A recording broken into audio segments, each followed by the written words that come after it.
अभी हमारे साथ मौजूद है सुखदेव भगत जी। सुखदेव भगत जी सांसद बनने के बाद से ही लगातार इलाके के विकास को लेकर गंभीरता से कार्रवाई कर रहे हैं और आपको जानकर आश्चर्य होगा, इन्होंने दिशा की बैठक की। दिशा की बैठक के बारे में आप समझिए, केंद्र की योजनाओं की समीक्षा होती है, लेकिन इस राज्य में कैसे या फिर जो पूर्व के सांसद थे और जो पदाधिकारी थे उनके प्रति गंभीरता कितनी थी कि 2022 के बाद बैठक हुई नहीं थी।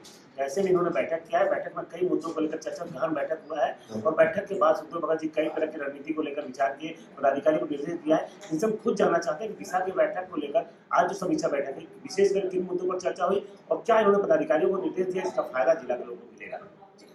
निश्चित रूप से यह आपने सही कहा कि 22 के बाद बैठक नहीं हुई है। सरकार के द्वारा एक प्रयास किया जाए। लगभग 41 योजनाएं हैं, केंद्र प्रायोजित योजनाएं हैं। इन योजनाओं का क्रियान्वयन कैसे बेहतर तरीके से हो, कैसे हम इसको बेहतर करें। एक इसमें दिशा में अलग अलग सेक्शन के लोग, चाहे मुखिया हो, NGO हो, सारे लोगों को इसमें एक टीम बनी हुई है और हमने एक बैठक की। और विशेषकर मैंने इन चीज़ों को, क्योंकि कल मैं गुरदरी एरिया पार्क एरिया में था और जो लैंड लूजर है जिनकी स्थिति मैंने देखा वहाँ पे, किस प्रकार वो लैंड देने के बाद भी आज भी वो लेबर के रूप में काम कर रहे हैं, या उनको जो बुनियादी चीज़ें वो मैसर नहीं है। नल जल योजना के बारे में वो आज वाटर सप्लाई प्रॉपर वे में नहीं है। साथ ही साथ माइनिंग सेक्टर से मैंने बातें की। अभी NHI का जो है, जो आपका NHI में इसमें नेशनल हाईवे का जो है, ना प्लांटेशन वहाँ हुआ, ना पॉन्ड बना है, या प्रॉपर में जो आपको मार्क बहुत सारी चीज़ें नहीं है। उसमें एक अंडर एज का लड़के की उसमें डेथ भी हुई है। तो एक बात मैं जरूर कहना चाहूँगा, DC साहब ने सारी बातों को बहुत ही गंभीरता से, संवेदनशीलता से लिया है। कितनी जगह उन्होंने कहा त्वरित कार्रवाई की बातें हुई है। एक्सिक्यूटिव साहब से जो जहाँ पे उनसे हमने कहा कि ये 3 दिन में रिपोर्ट चाहिए।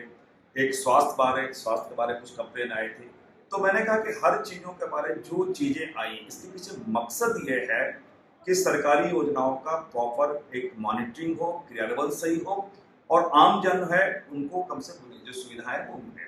हमने एक पहली मीटिंग थी तो मैंने उन चीज़ों को पहले देखा।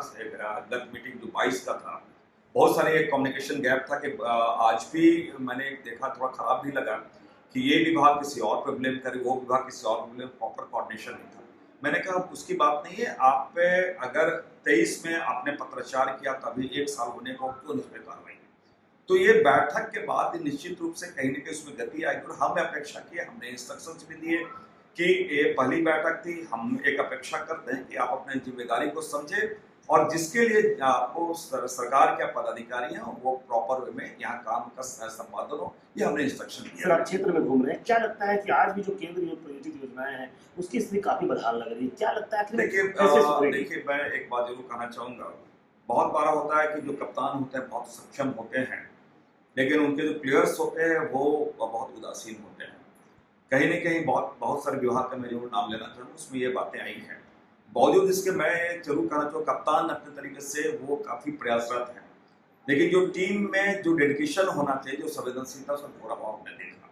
बहरहाल मैंने सारे लोगों को जो कमियां थी उस पर इंगित मैंने किया और इंस्ट्रक्शन दिया कि आप इसमें अपने आदत में सुधार लाने पे, अदरवाइज पे कार्रवाई हो। ये मैं आपको स्पष्ट कर दूं और ये बहुत क्लियर संदेश मेरा आपके माध्यम से है कि जिनको जो जिम्मेवारी मिली अपने दायित्वों का बेहतर तरीके से निर्वहन करें या फिर कार्रवाई झेलने के लिए तैयार है। सर, सांसद में भी देखा जा रहा है, आपसे लोगों की उम्मीद बनी है, आप बार बार ये कह रहे हैं कि हम निकाच भी नहीं करने आए हैं, कोई विवाद पैदा नहीं करने आए, हम अपने क्षेत्र के मुद्दों को रख रहे हैं, क्षेत्र के मुद्दों को रखेंगे, विकास करना चाहते हैं। क्या लगता है सर, वर्तमान में केंद्र सरकार जिन मुद्दों को आप उठा रहे हैं, कई मुद्दों को आपने उठाया, उसको लेकर थोड़ा बहुत गंभीर नजर आ रही है, चाहे आदिवासी बहुल इलाके में विकास हो सके? देखिए, एक तो बात फैक्ट है और बहुत बेबाकी से मैं एक बात स्वीकार कर रहा हूँ कि आदिवासी बहुल एरिया में अफसरों का एक प्रवृत्ति होती है, अरे ये तो ट्राइबल बेल्ट है, उसका प्रतिनिधि ऐसे होंगे, ऐसा होगा, और एक कॉम्प्लेक्स में, एक सुपेरिटी कॉम्प्लेक्स वो काम करना चाहते हैं। मैं एक बात बताऊँ, मैंने कहा कि अभी माइनिंग अफसर भी आए हुए थे, मैंने उनसे पूछा, प्रोजेक्ट डायरेक्टर से पूछा, एक माइनिंग का उस पर करोड़ों के उस पर पेनाल्टी है और प्रोजेक्ट डायरेक्टर बोलता है कोई पेनाल्टी नहीं है, वो कह रहे पेनाल्टी है। प्लांटेशन के बारे है, आप सोचिए 1 लाख पेड़ लगाने हैं, पेड़ नहीं लगे हैं साथ में। एक ग्राइंडिंग मशीन में अंडर एज बच्चा उसमें डेथ हो जाती है। तो ऐसे बहुत सारा, मैंने कहा इतनी नेग्लिजेंसी इसमें हमने देखा, लेकिन इसके पीछे बैठक के पीछे है कि उन त्रुटियों का निराकरण करो। मैं बार बार इस बात को रहा हूँ, गलतियां ढूंढने नहीं, उसमें सुधारात्मक प्रवृत्ति हो, सुधारात्मक कार्रवाई हो, इसके लिए बैठक होगी, आयोजित की जाती है। सर, मूल समस्या आज भी 10 की 10 बनी है, क्षेत्र में आप घूम रहे हैं, बड़ा संकट आपके पास है, केंद्र में सरकार आपकी नहीं है, और किस तरह से क्या लगता है कि लोगों की अपेक्षाओं पर, लोगों की उम्मीदों पर सुतों पर कैसे खड़ा उतरेंगे? देखिए, दो चीजें मैं एक चीज मान के चलता हूँ कि अगर आपका नियत साफ हो और लोगों का सपोर्ट है, और निश्चित रूप से लोगों का सपोर्ट है, और प्रशासनिक महकमे में, क्योंकि मैं खुद प्रशासनिक पदाधिकारी भी रहा हूँ, बैंक अफसर रहा हूँ, तो बहुत सारी चीज़ों को, तकनीक उन चीज़ों को मैं समझता हूँ। तो एक उसका एक फ़ायदा भी हमें हो रहा है और एक मॉनिटरिंग करने में आसानी हो रही है। हाँ, ये बात मैं जरूर कहना चाहूँगा कि ये चीज़ें चलती हैं, लेकिन मैं ब्लेम वेम पे नहीं आ रहा हूँ। मैं चाहता हूँ मेरे पास जो उपलब्ध संसाधन उसका बेहतर कैसे उपयोग कर पाऊँ लोगों के लिए।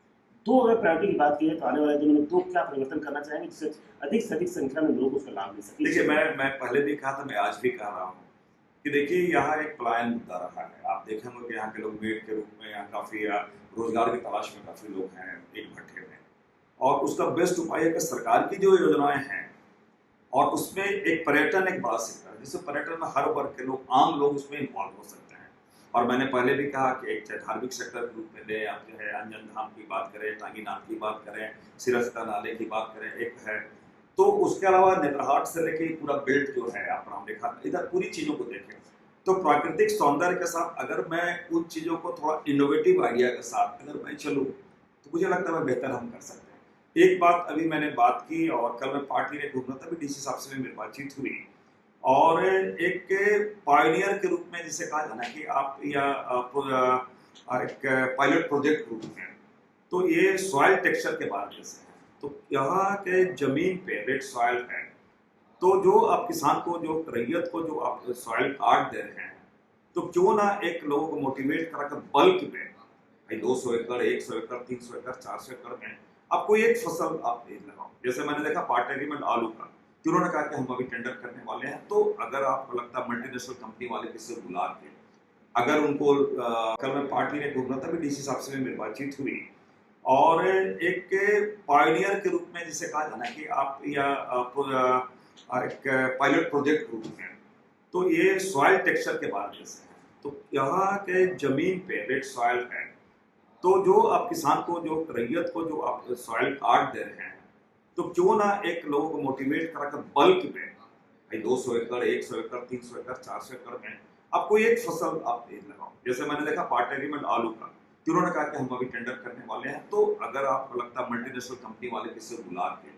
अगर उनको जमीन पे बोला जाए कि आप इसमें खेती करो, और अगर हम उससे आय दोगुनी कर सकें, तो ऐसे बहुत सारे योजनाएं हैं। और मैं समझता हूँ कि देखिए, लोगों का सपोर्ट मिलेगा और हम इसमें सफल हो पाएंगे, और आर्थिक स्थिति सुधारने का एक, मैं समझता हूँ एक बड़े पैमाने पे एक उसमें मेरा प्रयास रहेगा, और हम सफल होंगे, पूरी पूरी आशा है। ऐसे में स्पष्ट आपने देखा कि सुखदेव भगत चुनाव भी लड़ रहे थे, उसमें भी उन्होंने कहा था कि मैं जनता का बेहतर सेवक बनकर काम करने की कोशिश करूंगा। निश्चित रूप से आज के राजनेता कहीं ना कहीं आरोप प्रत्यारोप में अपना पूरा समय बिता देते हैं, लेकिन सुखदेव भगत जी ने स्पष्ट कहा है कि जनता की सेवा करनी है, पदाधिकारियों को बदलना होगा, कार्यशैली में नहीं बदलाव करेंगे तो उन्हें यहाँ से जिला छोड़कर जाना होगा। तो ऐसे में स्पष्ट कहा जा सकता है, पदाधिकारियों को जहाँ चेतावनी है वहीं इनकी मंशा साफ है, इलाके का विकास होना चाहिए, इलाके के उन गरीबों आदिवासियों का विकास होना चाहिए जो अब तक विकास से वंचित हैं। 99 न्यूज के लिए गुमला से सुशील कुमार सिंह।